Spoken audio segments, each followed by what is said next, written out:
former candidate for the U.S. Senate, longtime radio talk show host, author, and conservative policy advocate. Justices to the Supreme Court, the left has been in open panic. Liberty Nation with Tim Donner. As the new president descends into a caricature of himself, a genuine legend passes into history. Welcome back into Liberty Nation Radio, a production of LibertyNation.com and heard from coast to coast on the Radio America Network. I'm Tim Donner, senior political analyst for LibertyNation.com, and this week we'll go left and right, dissecting the first TV appearance by the new president, replete with unchallenged gaffes or dodges. And we'll examine the life and times, legend, and legacy of one Rush Limbaugh, following news this week that he succumbed to cancer after 3 decades as the nation's most popular and influential talk radio host. We'll be joined by LibertyNation.com Managing Editor Mark Angelides to discuss President Biden's puzzling statement on China, plus a couple of intriguing articles he wrote recently. 2022 Pandora's box has been opened, referring to impeachment and next year's elections, and the unrequited love of politics. Is it time to bid farewell to your love of politics? Plus, LibertyNation.com legal affairs editor Scott Cosenza examines threats and promising developments regarding your individual liberty in Talkin' Liberty. Say what? Say what? Say what? One more time. We kick things off with our signature segment, Say What, where we roll out a virtual assembly line of wacky, astonishing, damnable, and ultimately revealing things uttered by politicians and the chattering class. It was said that if Donald Trump, the candidate, ever became president, he'd likely become less bombastic and confrontational, that his personality might take on a different cast when he was put in charge of the country. Well, that didn't happen, proving that a leopard, especially one of advancing age, does not change his spots. And the same can certainly now be said of Trump's successor, Joe Biden, after a disturbing response to a question about China in his first TV appearance since he became president. It was a rambling response to the enduring question that's surrounded him, his approach to China, in which he fulfilled 3 stereotypes. He lost his way, didn't really answer the question, and explained away Chinese transgressions. You know, Chinese leaders, if you know anything about Chinese history, it has always been the time when China has been victimized by the outer world is when they haven't been unified at home. So the central, vastly overstated, the central principle of Xi Jinping is that there must be a united, tightly controlled China. And he uses his rationale for the things he does based on that. I point out to him, no American president can be sustained as a president if he doesn't reflect the values of the United States. And so the idea, I'm not going to speak out against what he's doing in Hong Kong, what he's doing with the Uyghurs in western mountains of China, and Taiwan trying to end the one China policy by making it forceful. I said, and by the way, he said he gets it. Culturally, there are different norms that each country and their leaders are expected to follow.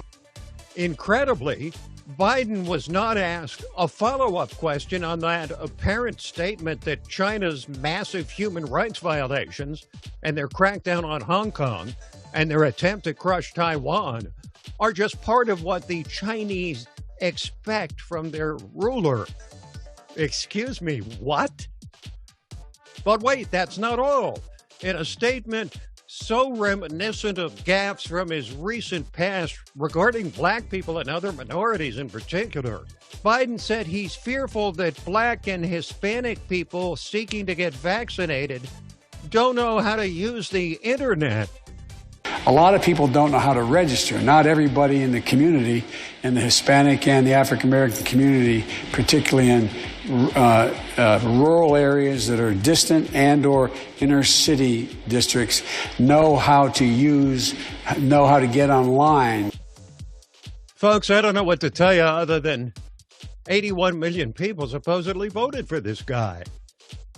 Biden's appearance on CNN came shortly after the Senate voted to acquit former President Trump on his second impeachment by the House in just 12 months.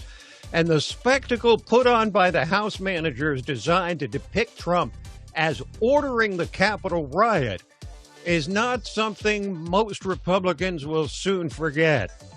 And South Carolina Senator Lindsey Graham delivered an ominous warning about what's good for the goose being just as good for the gander. We've opened Pandora's box to future presidents, and if you use this model, I don't know how Kamala Harris doesn't get impeached if the Republicans take over the House, because she actually bailed out rioters, and one of the rioters went back to the streets and broke somebody's head open. So we've opened Pandora's box here, and I'm sad for the country. That's a crystal clear message from one of the Senate's most powerful Republicans. First, that the GOP is saying to Democrats, you want to play the impeachment game? Well, two can play that game. Second, referring to the possibility of impeaching Kamala Harris, Senator Graham drops the hint that he believes the vice president might soon be president. But at the same time, 7 Republicans voted to convict Donald Trump. So the GOP is all carved up right now, trying to find its footing, looking for what to put on the plate and present to the public for 2022. But there were some other takeaways from the second act of impeachment theater. Trump lawyer David Schoen fully and finally put the lie to the very thing that Joe Biden said caused him to run against Trump: Charlottesville. This lie traveled around the world a few times, made its way into the Biden campaign talking points, and ended up on the Senate floor. The Charlottesville lie. Very fine people on both sides. Except that isn't all he said. And they knew it then, and they know it now. Watch this. But you also had people that were very fine people on both sides. Okay, that's the only part the House managers used to show that Trump is a full-on white supremacist. And one more time for posterity, here's the part they censored years ago and then again for the latest impeachment show trial. You had people in that group that were there to protest the taking down of, to them, a very, very important statue and the renaming of a park from Robert E. Lee to another name. You're changing history, you're changing culture, and you had people, and I'm not talking about the neo-Nazis and the white nationalists, because they should be condemned totally. So there it is one more time for you. Proof positive that the left's signature claim, their smoking gun, proving Trump is an unreconstructed racist, is based entirely on a falsehood. But we've got bigger things on our minds these days than Joe Biden or Donald Trump, like the vaccine. More than 2 million people a day are now being vaccinated, but CDC Director Rochelle Walensky says we can't let our guard down. We are still at about 100,000 cases a day. We are still at around 1,500 to 3,500 deaths per day. The cases are more than 2.5-fold times what we saw over the summer. But what's roiling parents across the country right now is all the public schools that aren't letting kids back into school, even though young children are the lowest risk group of all.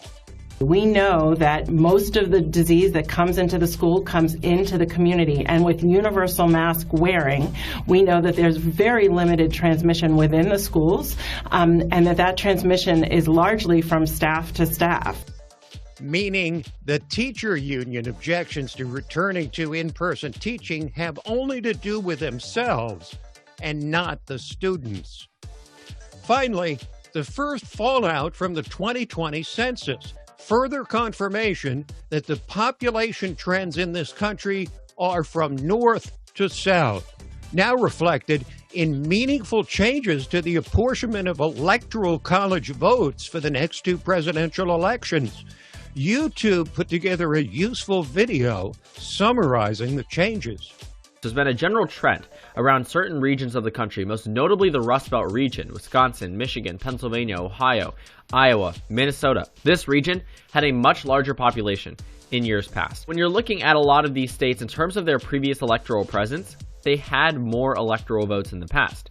Now, they've since lost them, and they are on track to lose even more moving past this year. These states have fluctuated back and forth, traditionally are Democratic states, but as the population does decrease, the Democratic Party's chances at victory there do get slimmer. We're talking Milwaukee, we're talking Minneapolis, we're talking Detroit, Michigan, Philadelphia. As it stacks up for the next two elections, 10 states have lost enough population in the last 10 years to each lose one electoral vote. 7 of those were won by Biden in 2020. 5 states will gain one electoral vote, 2 for Trump, 3 for Biden. And then the big ones, with the fastest rising populations in the country, both won by Trump. Florida picks up 2 more electoral votes, and Texas 3. All in all, it's a total shift of 14 electoral votes from blue to red. 14 out of 538, not earth-shaking, but not insignificant. And certainly enough to make the difference in a close election. Quick break, and then we're back with a tribute and personal reflection on the man who ultimately made this show you're listening to or watching possible, Rush Limbaugh. Liberty Nation with Tim Donner. It is a regular occurrence, elevating someone in death beyond what they were in life. In the case of Rush Limbaugh, who succumbed to cancer this week at age 70, the temptation is the opposite, to actually understate what this giant of a man meant to the movement he nurtured and grew and sustained for more than 3 decades. But in the end, many friends and enemies alike will say he was just a radio talk show host, right? Wrong. After arriving as a national figure just as his hero Ronald Reagan was departing and the establishment moderate George H.W. Bush was about to take over, Rush became in many ways the custodian of the conservative movement. He quickly became and remained for these many years true north, the standard against which conservative arguments were judged for tens of millions of incredibly loyal listeners. In fact, the conservative movement writ large might have shriveled up and died had Rush Limbaugh not been there to pick up the mantle from Ronaldus Magnus, as Rush called his hero Ronald Reagan. The Reagan Revolution was complete, but ready to be deconstructed by the kinder, gentler Bush 41, who then gave way to Bill Clinton. Rush minded the store and kept the fires burning in the days leading up to the turnabout in the 1994 Gingrich Revolution, which he helped to spark. And it is even fair to argue that, were it not for Rush, Donald Trump would never have reached the Oval Office. Rush was the one who identified early on the unique opportunity for genuine structural reform represented by this bombastic billionaire from New York who defied the longest of odds and made it all the way to the White House. Conversely, if Rush had sent forth the word to his 20 million plus listeners the same way so many other conservative talk show hosts at the time had done, that Trump was not a real conservative and should be viewed with, at best, deep suspicion, Hillary Clinton would likely have won the election on that fact alone. That is the influence, the power, the respect this man commanded, and why he was for many years the most reviled man on the left. He was feared because, like Trump, he pulled no punches in calling out the left with brutal honesty and humor to beat the band. From a deeply personal standpoint, shows like Liberty Nation Radio would not even exist were it not for this pioneer of conservative talk radio, the man from humble roots in Missouri who rose to genuine greatness. He single-handedly created and dominated an industry that now stands as a staple of the conservative movement. His career was fittingly capped when he was stunningly awarded the highest civilian honor, the Presidential Medal of Freedom, by then-President Trump in his final State of the Union address shortly after Rush's diagnosis of end-stage cancer. Relentless, unswerving, uncompromising. Those were the very qualities in Rush which he saw in the man he championed like no other, Donald Trump. Listeners could not help but notice the more forlorn tone of Rush's show after the last election he witnessed, which was no doubt a blow to his solar plexus, if not his heart. He passes on some 100 days after an outcome which he disputed to his dying day. Many men have greatness in them. Far fewer become great, and the fewest of all become great and irreplaceable. No one can replace Rush Limbaugh any more than anyone could replace William F. Buckley or Ronald Reagan or Donald Trump. To say we shall miss him now that he's gone is more than just the usual rosy phrase spoken of the dearly departed. In the case of Rush Limbaugh, it's an understatement. We'll break away for a moment, then come back with a smorgasbord of fascinating subjects in rapid fire, breaking down Biden on China, the 2022 Pandora's box opened by impeachment, and the unrequited love of politics. Is it time to bid farewell to your love of politics?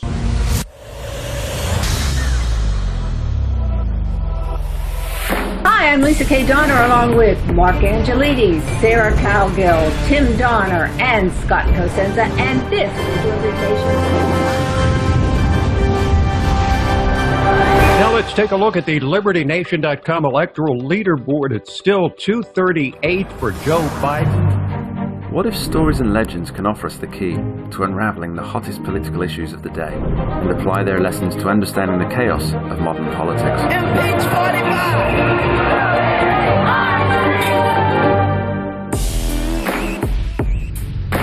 Only where freedom of speech is honored can people who look, sound, or think differently be truly free. If you're discussing something that's difficult, the probability that you're not going to offend each other is zero. President-elect of the United States of America, Donald Trump.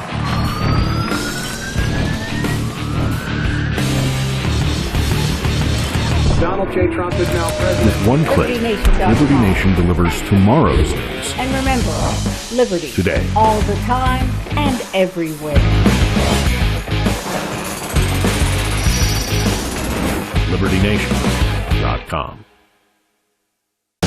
Liberty Nation with Tim Donner. Well, Joe Biden turned heads and even dropped some jaws this week in his first TV appearance since he took the oath of office.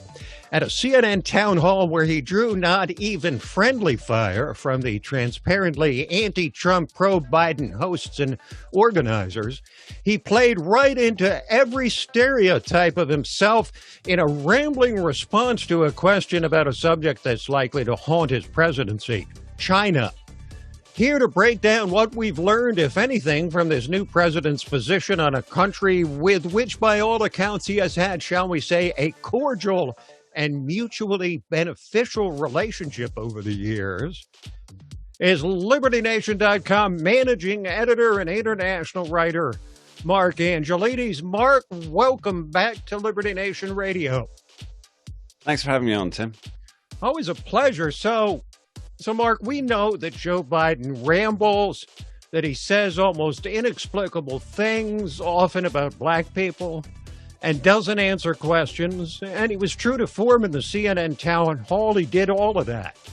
But what, if anything, of value did we learn from his statement about China and any of his other remarks? With President Biden, it's often quite difficult to discern any meaning, especially when much of what we hear comes from the pro-Democrat rapid response team, otherwise known as the American media. But if you listen directly to his words regarding China, he's not going to be putting pressure on Xi Jinping. as he said at the Milwaukee CNN town hall, questions of the crackdowns on Hong Kong democracy activists, the denial of Taiwan's right to be self-governing, and perhaps most shockingly, the treatment of the Muslim Uyghurs in the Xinjiang province. Now, all these, they're off the table, according to his own words. He cast them aside as, and I quote, cultural norms. So I think we know who's going to be eating whose lunch in this special relationship. But yeah, we really didn't learn a great deal that we couldn't already suspect. Indeed, it sure seems as if his response about China was about as predictable as you can get. He will certainly separate himself from Trump just because he was Trump, even if his policies were working towards China. So, Mark, you write about how one of CNN's headlines on this event, this town hall, proclaimed, quote, Joe Biden brings compassion, centrism, and a big-time vaccine promise at CNN town hall. I mean, could even the Biden campaign team come up with a more poll-tested slogan? It's a good one, isn't it? It's a great slate. You can imagine that on the campaign ads. This message is endorsed by Joe Biden. The only thing they left out was Joe Biden builds back better. They forgot that one. Yeah, that's copyright owned by the World Trade Organization, I believe. Thanks for explaining. So I thought that was a fascinating headline for them to run with, but most strangely was that when you consider this was a major win for CNN here. They ran the first ever President Biden town hall. Maybe the last after this one, but and on the very next morning on their front page, it's tumbleweeds blowing across the Arizona desert. There was almost nothing. Same goes for almost all the major American news sites. They just didn't put any coverage into it. It's almost as if they wish it didn't happen. So they buried a couple of puff pieces below the fold and are hoping everybody forgets. But obviously, when people are searching for these things, what they want to come up at the top of the search engine is Joe Biden brings compassion.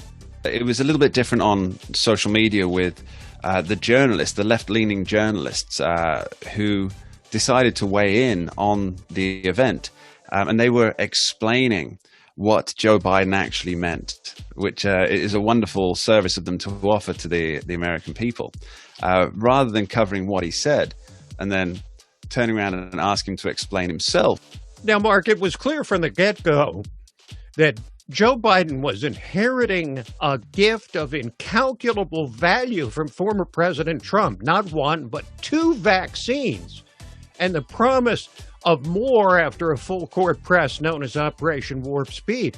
2 million a day now being vaccinated, and a new explosion of vaccine being distributed next month in March. It's got to be one of the easiest things we've ever witnessed to exploit for political purposes, even though it has virtually nothing to do with anything that Joe Biden himself or his administration did.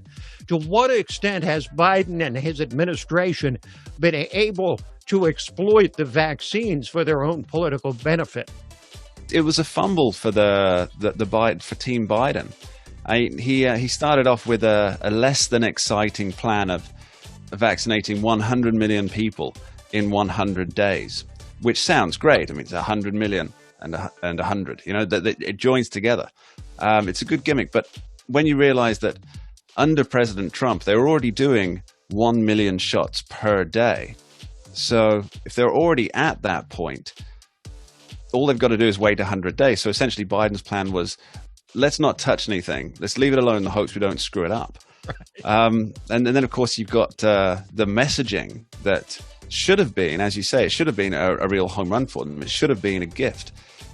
But they messed that up too. You've had Kamala Harris and Biden administration officials saying there was no plan in place. We had no vaccine. Well, that's not true. I mean, Joe Biden had already received both doses of his vaccine before Inauguration Day, so he got that from somewhere. I believe there were already 50 million doses delivered or sent out before Inauguration Day. And the plan was already there. Dr. Fauci said there's a plan already in place.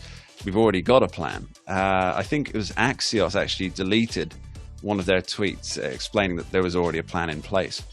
So it was a gift, and they squandered it. Now, Mark, one of the things we do at LibertyNation.com is to try to come up with catchy headlines that will attract the attention of our readers, like any other online operation. But the headline on one of your recent articles was particularly eye-catching. It was as follows: 2022 Pandora's box has been opened. So you're referring to next year's elections, but what Pandora's box is it that's been unsealed? Well, that would be the possibility of impeachment for partisan political gain, or using the levers of power for political gain. So the House, it has the right to impeach, and the Senate has the right to try a case.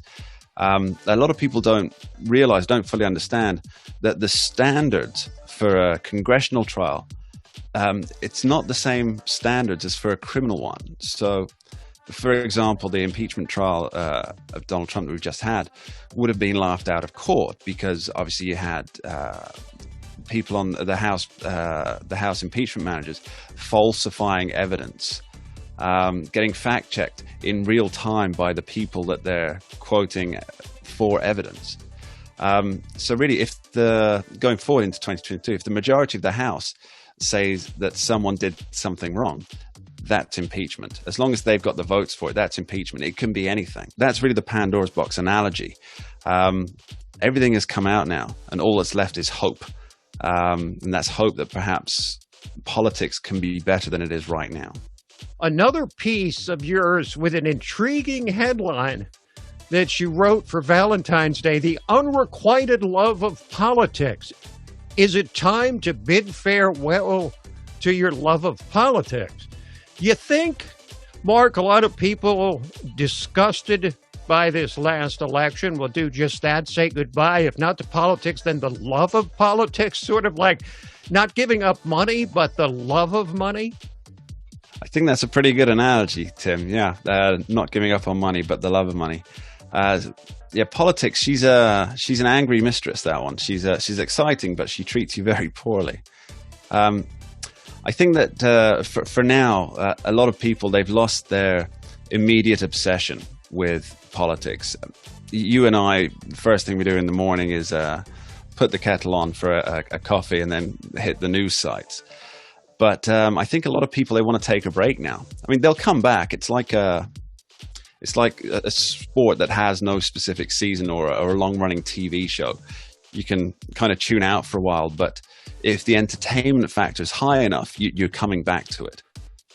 I mean, it's often exciting. It's the greatest show on earth. So people will return despite their heartbreak that they have now.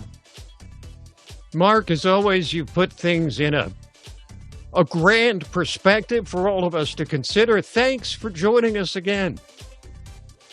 Really my pleasure. Thank you. Mark Angelides, Managing Editor, International Writer for LibertyNation.com. Quick break, and then we're back with Talkin' Liberty. To the heart of the matter, a judge threatens to jail North Carolina town officials for seizing a man's money and refusing to return it.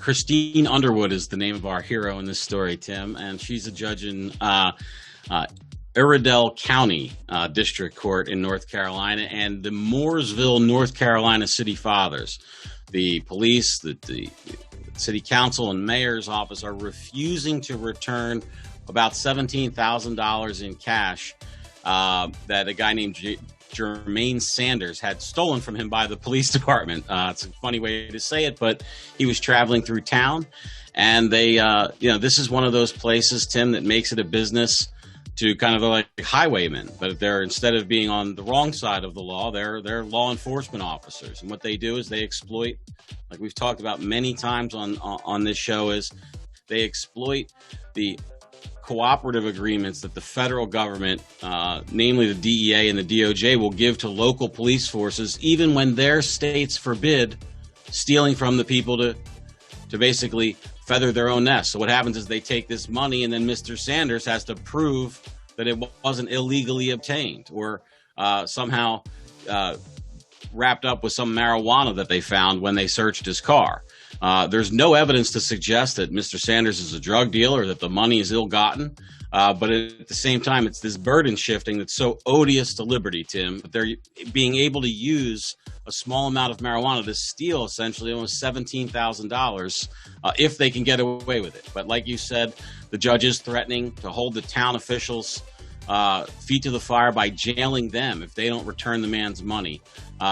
In this case, it was enough money that he went and hired a lawyer. Well, a lot of times these cases come up to him, they're a few $100s or low-level thousands of dollars. And sadly, the people aren't able to even, hire counsel to get their money back. And so they lose money so often. So this is a great case where one time anyway, at least, the city fathers are going to have to put up. Okay, Scott, so the FBI and a U.S. attorney in Brooklyn are probing the Cuomo administration, that would be Andrew Cuomo, governor of New York, on nursing homes in what has been perhaps the most difficult, troubled week of Andrew Cuomo's lengthy political career. You never want an investigation open against you because unlike, I think it was when he finally told the truth, it was Comey who said that the FBI doesn't investigate matters, they investigate crimes. And so if they're investigating here, there's a potential that they see the presence of a federal crime. Now, there's been some talk about whether this was initiated based on a Trump appointee and the U.S. Attorney Seth Ducharme, and whether or not the letters were basically a Trump administration Justice Department kind of issue, Tim, that is now going to be resolved because it's Biden. But I don't think that's the case because once this ball gets rolling, and then it's so easy, as you know, Tim, how many felonies a day does the average American bump up against, right? 3 felonies a day. It's one thing if they never look for the felonies that you commit, but it's another thing if somebody's saying, hey, let's see how many felonies this person committed and what they may be and what that may uncover. But we'll see. Not good news for Mr. Cuomo. That's for sure. Scott, is your daily felony count above or below average? Tim, I try to keep it as low as possible, to be sure. Oh, that's a good political answer. You running for office this year? Or? No. I don't want them looking at me, though. That's for sure. In 2021. Yes. Meanwhile, the Centers for Disease Control, the CDC, admits it based its school guidelines on input from teachers and so-called stakeholders. I don't see students, children listed anywhere.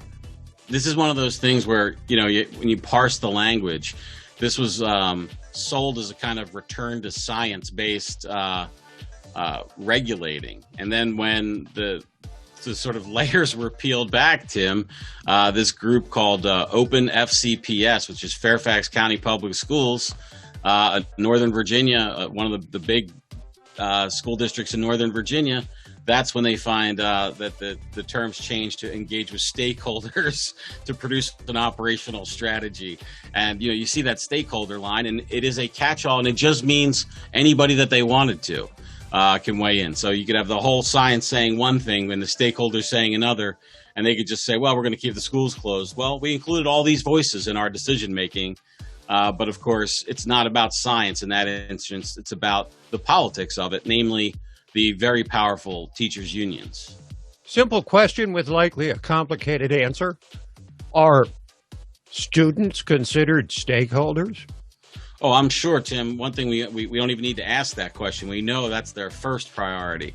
Right. Yeah, for sure. That's what I thought. They do say, by the way, the group, they do quote the number of children that have died as a result of COVID versus the number that have taken their own lives during the lockdown. And it is no small differentiator. There are very, very, very few COVID deaths among young people in the country. And the suicides and other associated, lifestyle kind of deaths are large and growing as we continue in the lockdown.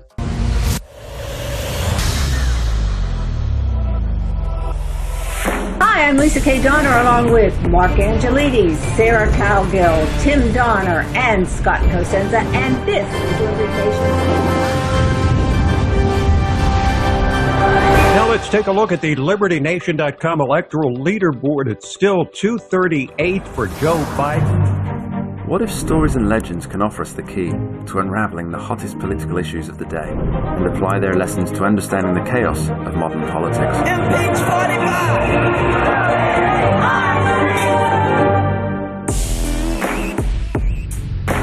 Only where freedom of speech is honored can people who look, sound, or think differently be truly free.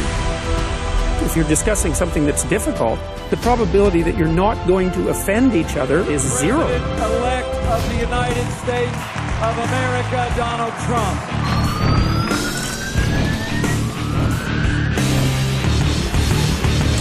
Donald J. Trump is now president. With one click, Liberty Nation delivers tomorrow's news And remember, liberty. today. All the time and everywhere. LibertyNation.com.